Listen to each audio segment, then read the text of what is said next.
हरे कृष्ण प्रभु जी। हरे कृष्ण योगिता जी। प्रभु जी, अभी भी मेरे मन में बहुत सारे सवाल हैं। मैं आपसे हमेशा कुछ नया ज़रूर पूछती हूँ। बहुत से लोगों को मैंने ऐसे देखा है कि श्री कृष्ण के बारे में बात करते हैं तो कई बार वो कुछ अभद्र कहते हैं जो मुझे बिल्कुल अच्छा नहीं लगता, और मेरे कान्हा को कोई कुछ कहे तो मुझे बहुत बुरा लगता है। तो मुझे लगा आपसे मुझे बहुत सवाल आज पूछने हैं। सबसे पहले तो मुझे ये बताइए कि श्री कृष्ण रास क्यों रचाते थे? बहुत अच्छा प्रश्न है। वैसे भगवान श्री कृष्ण रास रचाते थे, वो तो अच्छी बात है, पर लोगों को प्रॉब्लम है कि वो रचाए तो अच्छा है और हम रचाए तो अच्छा नहीं। कृष्ण करे तो लीला और हम करे तो कैरेक्टर ढीला, ऐसे करके कुछ लोग बोलते हैं, राइट? बोलना नहीं चाह रही थी जी। तो भगवान श्री कृष्ण रास नृत्य जो है ऐसा नहीं है कि अपने आनंद के लिए रचाते थे, उनको खुद को ही आनंद चाहिए था, उसके लिए रचाते थे। उनके साथ में जो गोपिकाएं थी उनके आनंद के लिए ये रास नृत्य होता था। पहली बात, ये रास नृत्य है। रास लीला जब भी आप नाम सुनते हैं उसका कुछ लोग गलत अर्थ निकाल लेते हैं। ये नृत्य है, ये स्पिरिचुअल डांस है, स्पिरिचुअल सेलिब्रेशन है जो भगवान श्री कृष्ण गोपिकाओं के साथ में, सखियों के साथ में करते थे। और बहुत सारे लोग सोचते हैं, आप भी सोचते होंगे कि गोपियां मतलब कि अनमैरिड गर्ल्स।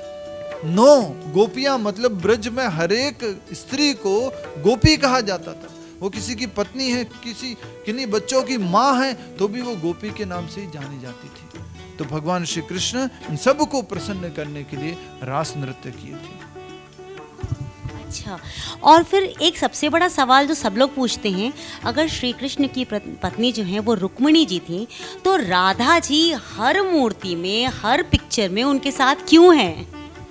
बहुत अच्छा प्रश्न है। वैसे तो इस प्रश्न का उत्तर मैं थोड़ा लॉजिक से भी देना चाहूंगा। अगर आप साउथ इंडिया जाएंगे तो आपको राधा रानी नहीं मिलेगी। तिरुपति बालाजी के साथ में राधा रानी नहीं है। कृष्णा रुक्मिणी सत्यभामा है, कृष्णा है, रुक्मिणी और सत्यभामा है। और भी आप मंदिरों में जाएंगे वहां पर राधा रानी नहीं मिलेगी। द्वारिकाधीश में राधा रानी नहीं है, वहां पर रुक्मिणी जी है। तो ऐसे तो बहुत सारे मंदिर हैं जहां पर राधा रानी नहीं है और रुक्मिणी जी है। ये लॉजिकली आपको मैं बताना चाह रहा था। साउथ में तो बहुत सारे मंदिर हैं। आप सबसे फेमस मंदिर जाइए पंढरपुर में, रुक्मिणी विठल है। वहां पर विठल अर्थात कृष्ण के साथ में श्रीमती राधा रानी नहीं है, रुक्मिणी मैया है। तो ऐसे तो अलग अलग स्थानों के अनुसार पूजा होती है। लेकिन अगर आप तत्व के रूप में पूछें, तत्व के रूप में जानना चाहते हैं क्यों ऐसा है, तो श्रीमती राधा रानी जो है भगवान की ही अंतरंगा शक्ति है और उनको कहा जाता है आह्लादिनी शक्ति, pleasure potency, internal potency of Lord Krishna. और वो भगवान श्री कृष्ण के हमेशा साथ में रहती है। और श्रीमती राधा रानी परम अनन्य भक्त है भगवान की। भक्ति की कसौटी, भक्ति की जो टॉप मोस्ट चरम है वो राधा रानी अभ्यास करती है। और राधा रानी इसलिए भगवान के साथ पूजी जाती है। भक्त की और भगवान की हमेशा पूजा होती आई है। बहुत बढ़िया उदाहरण है प्रहलाद और नरसिंह भगवान की पूजा। तो ये राधा रानी और कृष्ण कभी अलग नहीं थे और कभी अलग हो ही नहीं सकते। भगवान और भगवान की शक्ति है ये दोनों, तो हमेशा इनकी ही पूजा होती है ज़्यादातर मंदिरों में। बाकी स्थान के हिसाब से रुक्मिणी कृष्णा, रुक्मिणी विठला भी पूजन किए जाते हैं। प्रभु जी, अब ये मेरा सवाल ऐसा है जो शायद मेरी अल्पमति पर आप गुस्सा भी हो जाएं, लेकिन फिर भी पूछूंगी आपसे। 16,108 रानियां श्री कृष्ण के बारे में कहा जाता है, ऐसा मैंने सुना है ना। पढ़ती भी हूँ लेकिन मुझे थोड़ा याद कम रहता है। तो मैं आपसे ये जानना चाहती हूँ कि श्री रामचंद्र जी के लिए कहा जाता है कि वो मर्यादा पुरुषोत्तम थे। उन्होंने वचन दिया था सीता माँ को कि वो एक पत्नी के ही पति रहेंगे, है ना। लेकिन श्री कृष्ण ने जब अब राम जी ने जब फिर से इनकारनेट किया तो ऐसा क्यों किया कि अब लोग उनका इतना मजाक उड़ाते हैं? बहुत अच्छा प्रश्न पूछा है आपने। एक्चुअल में क्या है, आप भी बुरा मत मानिएगा कि हम सब लोगों की, भारतीय लोगों की सबसे बड़ी कमजोरी है हम लोग पढ़ते नहीं हैं। ये सबसे बड़ी कमजोरी है। इधर से सुना, उधर से सुना, कुछ ज्ञान इकट्ठा हो गया। हमने कान तेज कर रखे हैं। तो हम सब की, जैसे आज फॉरेनर्स देखिए आप, ये भगवत गीता, भागवतम, इसको अच्छे से पढ़ते हैं और इनको अच्छे से पढ़ने के कारण वो वृंदावन में आकर के अपना पूरा जीवन समर्पण कर दिए। 10 साल से, 15 साल से, 20 साल से वहीं रह रहे। उनको समझ में आ गया सब कुछ, हमें समझ में नहीं आया। तो उसका कारण क्या है? हम लोग पढ़ते नहीं हैं। तो सारे भारतीयों को एक आदत डालनी चाहिए पढ़ने की, रीडिंग की हैबिट डालनी चाहिए। अब मैं आपके प्रश्न पे आता हूँ राम जी से शुरू किया आपने प्रश्न। एक्चुअल में भगवान श्री कृष्ण की, जैसा आपने बताया, 16,108 रानियां ही थी। नरकासुर नाम करके एक राक्षस था, नरकासुर ने अलग अलग राजाओं की अविवाहित 16,000 राजकुमारियों को अपनी कैद में बंदी बना के रखा था। 16,000 राजकुमारियों को, अनमैरिड गर्ल्स को नरकासुर ने बंदी बना दिया था। और ये सारे राजा जो थे वो बहुत परेशान थे। ये जो राजकुमारियां नरकासुर की जेल में फंसी हुई थी वो भी बहुत परेशान थी, चिंतित थी। और वो हमेशा परम भगवान श्री कृष्ण से प्रार्थना करती थी, हे गोविंद, हे कृष्ण, हमारी रक्षा करो, हमें यहां से छुड़ाओ। तो भगवान श्री कृष्ण उनकी रक्षा करने के लिए नरकासुर के उस राज्य में जाते हैं। नरकासुर के 7 प्रकार की जो बाधाएं बीच में खड़ी कर रखी थी, उन सारे के सारे बाधाओं को पार करते हुए भगवान नरकासुर को मारते हैं। सबसे पहले नरकासुर के साथ युद्ध होता है और भगवान श्री कृष्ण विजयी होने ही थे और वो विजयी हुए। और सारे के सारे 16,000 जो राजकुमारियां थी, सारी की सारी राजकुमारियां, उन सब राजकुमारियों को उस बंदी गृह से मुक्त कराया भगवान श्री कृष्ण ने। सोचिए, वो बंदी गृह में जन्म लिए थे भगवान श्री कृष्ण, वो नहीं चाहते थे कि और भी कोई बंदी रहे, तो भगवान श्री कृष्ण ने 16,000 राजकुमारियों को वहां से मुक्त कराया। पहले की परंपरा इतनी ज्यादा अच्छी थी, इतना हाई स्टैंडर्ड था कि अगर कोई एक लड़की अपने घर से एक दिन के लिए भी बाहर चली जाए तो दोबारा घर वाले भी स्वीकार नहीं करते थे कि कैसे ये बाहर रह करके आई है। और आजकल बड़े खुले होकर के लड़की बोलती है, dad tonight I am staying outside, I am doing night out, I will not come, I will come tomorrow morning. मैं आज रात को बाहर रुकने वाली हूँ। आजकल ये कल्चर हो गया, लेकिन पहले संस्कृति बहुत हाई थी। एक दिन के लिए बाहर रुकना अर्थात उनको अपवित्र माना जाता था, फिर उनको स्वीकार नहीं करते थे। तो सारी की सारी रानियां, राजकुमारियां जिनकी शादी नहीं हुई थी, राजाओं की बेटियां थी, वो भगवान से प्रार्थना करती हैं कि अब तो हम अपवित्र हैं, हम इस नरकासुर राक्षस के यहाँ पर रहे हुए हैं, हमें अब कौन स्वीकार करेगा वापस। हे भगवान, हे केशव, हे ऋषिकेश, आप ही हमें स्वीकार कर सकते हैं, आप हमें शरण दीजिए। तो उन 16,000 रानियों को, राजकुमारियों को भगवान श्री कृष्ण ने अपनी रानी बनाया, अपनी रानियां बनाई। इस प्रकार से भगवान श्री कृष्ण की 16,000 पत्नियां हुई। इसमें ऐसा नहीं था भगवान प्रपोजल लेके गए थे, विल यू मैरी मी, 1 2 3 4, नहीं, नॉट एट ऑल। उनको मुक्त किया और उनको आश्रय दिया, उनको रक्षण प्रदान किया। यह है भगवान श्री कृष्ण, और कोई रक्षण नहीं प्रदान कर सकता था। वो राजकुमारियां बोलती हैं कि हे केशव, आपके अलावा और कोई रक्षण नहीं प्रदान कर सकता है, आप ही कर सकते हो। तो उन्होंने, भगवान श्री कृष्ण ने उनको रक्षण प्रदान किया। उसके अलावा 8 और रानियां हैं, रुक्मणी, सत्यभामा, जामवंती, सत्या, और भी नाम है एकदम से याद नहीं आते। तो ये सब जो रानियां थी, पटरानियां, मुख्य पटरानियां, इनकी तरफ से सामने से प्रपोजल आया था, Krishna will you marry me. Rukmini ने पत्र लिखा था। जामवंत, जो राम जी के समय में थे, जामवंत, जिन्होंने हनुमान जी को याद दिलाया था उनकी शक्ति को, उन्होंने अपनी बेटी को भगवान श्री कृष्ण को अर्पण किया था। लक्ष्मणा भगवान को अर्पण की गई थी। इस प्रकार से सत्यभामा, सत्यजीत राजा ने उनको अर्पण किया था। भगवान कृष्ण ने अपनी इच्छा से एक भी शादी नहीं की कि मुझे शादी करनी है, अच्छा इनसे कर लो, इनसे कर लो, इनसे कर लो, नहीं। सारी शादियां, सारी की सारी जो उनके पत्नियां थी, वो उनको सामने से अप्रोच किए थे, उनके पिताजियों ने उनको अर्पण किया था। इस प्रकार से भगवान श्री कृष्ण की 16,108 रानियां हैं। आशा करता हूँ आपको समझ में आ गया कि एक भी पत्नी, भगवान ने ऐसा नहीं किया था कि मुझे तो आजकल के लोग जैसा सोचते हैं कि मेरी तो बहुत सारी हो तो मैं ज़्यादा खुश रहूँगा, ऐसा भगवान का नहीं था। और इस प्रश्न को भी मैं उत्तर देना चाहूँगा। लोग समझते हैं कि भगवान श्री कृष्ण जो है कहीं ना कहीं भोगी थे, या उनको बहुत ज़्यादा इंद्रिय तृप्ति की इच्छा होती थी, इसलिए इतनी सारी गोपियां या इतनी सारी रानियां रखते थे। ये उनकी अज्ञानता है। श्रीमद् भागवत पुराण में कहा गया है, कृष्ण आप्त कामा है।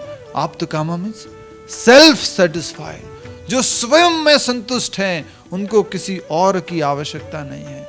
हमें तो किसी और की आवश्यकता रहती है, किसी न किसी बाहरी चीज की आवश्यकता रहती है, लेकिन भगवान कृष्ण आप्त कामा है, उनको किसी भी चीज की आवश्यकता नहीं है। दूसरा, उनको कहा जाता है आत्मराम, और आत्मराम शब्द का अर्थ होता है जो स्वयं में ही हमेशा आनंदित रहते हैं, वो आत्मराम है। तो भगवान श्री कृष्ण को बाहर से आनंद ढूंढने की आवश्यकता नहीं है, ये भगवान की दिव्य लीलाएं हैं। और अगर आपको लीलाओं के ऊपर कमेंट करना है तो सबसे पहले आप क्या करो ना, जो लीला कर रहा है उस व्यक्ति को जानो। बिना व्यक्ति को जाने तुम उस व्यक्ति के क्रियाओं पे, उस व्यक्ति के कामों पर कमेंट करते हो, ये अच्छा नहीं है। First know the person then know his activities, first know the person then know his activities, then you can ask question. So Krishna के बारे में जानो, फिर कृष्ण की लीलाओं के बारे में अगर कोई प्रश्न है तो पूछ सकते हो। नहीं कि हम जो है कृष्ण को बिना जाने, तो इसको सरल भाषा में कहूंगा, पहले भगवत गीता पढ़ो, फिर कृष्ण की लीलाओं को समझो, फिर भागवत पुराण पढ़ो। ये बहुत इंपॉर्टेंट बात है। एक लास्ट क्वेश्चन। हाँ। तो आप कहते हैं कि राम जी जो मर्यादा पुरुषोत्तम है और वो एक पत्नी व्रत थे। यस, एक पत्नी व्रत थे, सीता मैया को ही उन्होंने स्वीकार किया था। इवन वो रावण की बहन कौन थी, शूर्पणखा, वो भी बढ़िया से अच्छी ड्रेस पहन के आई थी अट्रैक्ट करने के लिए राम जी को। बॉलीवुड हॉलीवुड सबको फेल करके आई थी वो, और फिर भी राम जी को प्रपोज किया उसने। राम जी बोलता है नहीं, मेरा भाई थोड़ा फ्री है, उससे बात कर लो लक्ष्मण जी से। वो लक्ष्मण जी के पास जाते, लक्ष्मण जी कहते नहीं मैं भी नहीं कर सकता, पहले राम जी, फिर वापस राम जी के पास आते। राम जी कहते हैं मैं तो शादीशुदा हूं, मैं नहीं शादी कर सकता एक और। तो उन्होंने उस शूर्पणखा को मना किया था। मात्र शूर्पणखा को ही नहीं, भगवान ने उस जंगल में जब भगवान 14 वर्ष के वनवास में थे, तो जितने भी ऋषि मुनि थे वो चाहते थे भगवान जिस तरह से आप अपनी पत्नी को रक्षण करते हो, सुरक्षा प्रदान करते हो, उनको अपने साथ में रखते हो, वैसे ही हम सब लोग आपके साथ में रहना चाहते हैं। वो 16,000 ऋषि मुनि थे, और वही 16,000 ऋषि मुनियों को भगवान राम जी ने कहा कि अगले अवतार में जब मैं दोबारा द्वापर युग में प्रकट होऊंगा, तब आप लोग हमेशा मेरे साथ में रह पाओगे, मेरा संरक्षण प्रदान करो, मैं अपना संरक्षण तुमको प्रदान करूंगा। तो समझिए, जानिए अपने शास्त्रों को, तब ये डाउट्स नहीं रहेंगे। अरे इट्स एक्चुअली ब्यूटीफुल, बहुत अच्छी बात। एक लास्ट क्वेश्चन। श्री कृष्ण ने कहा था कि जब जब धर्म की ग्लानि होगी, हानि होगी, तो मैं जन्म लूँगा। अब ये कलयुग में अब कितना धर्म नाश करना रह गया है, तो हम कृष्ण जी को एक्सपेक्ट कैसे करें कि अब वो किस रूप में कैसे आएंगे हमारे पास हम सबको रक्षा देने के लिए?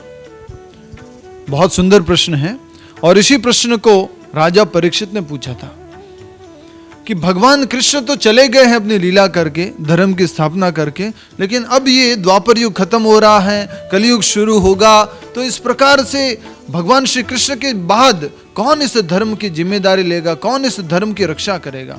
तो बताया जाता है सुखदेव गोस्वामी जी के द्वारा, जो भागवत महापुराण है वो भगवान श्री कृष्ण का ही अवतार है, और वो भागवत महापुराण हम इस सब लोगों का, कलयुग के लोगों का मार्गदर्शन करेगी, जैसे भगवान श्री कृष्ण ने अर्जुन का मार्गदर्शन किया था। तो ये भागवत पुराण के जो 12 स्कंद हैं, ये भगवान श्री कृष्ण का पूरा रूप है, ये स्वयं भगवान श्री कृष्ण है, ये शब्द भगवान है, और ये शब्द भगवान हमारे लिए अवतरित हुए हैं, हमारा कल्याण के लिए अवतरित हुए हैं।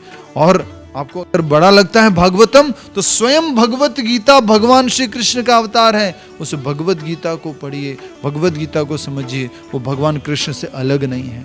तो कभी ऐसा मत समझिएगा कि भगवान हमारे साथ में नहीं है, भगवान हमेशा अपनी वाणी में हम सब लोगों के साथ में है। और तीसरा जो हम सब लोगों को मालूम करना चाहिए वो ये है कि कलयुग में भगवान आज से 500 वर्ष पहले बंगाल में नवद्वीप धाम में, मायापुर धाम में श्री चैतन्य महाप्रभु के रूप में अवतरित हुए थे, स्वयं कृष्ण, लेकिन किस रूप में? एक भक्त के रूप में अवतरित हुए थे।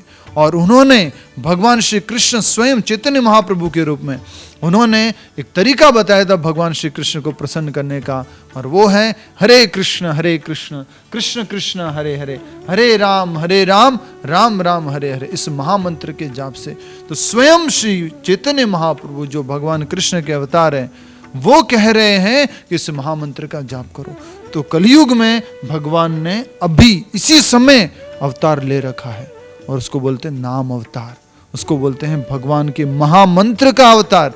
और ये महामंत्र के रूप में आप अपने कहना को, अपने भगवान श्री कृष्ण को हमेशा अपने साथ में रख सकते हैं। मैं अब और कुछ नहीं आपसे पूछूंगी। आपका बहुत बहुत धन्यवाद।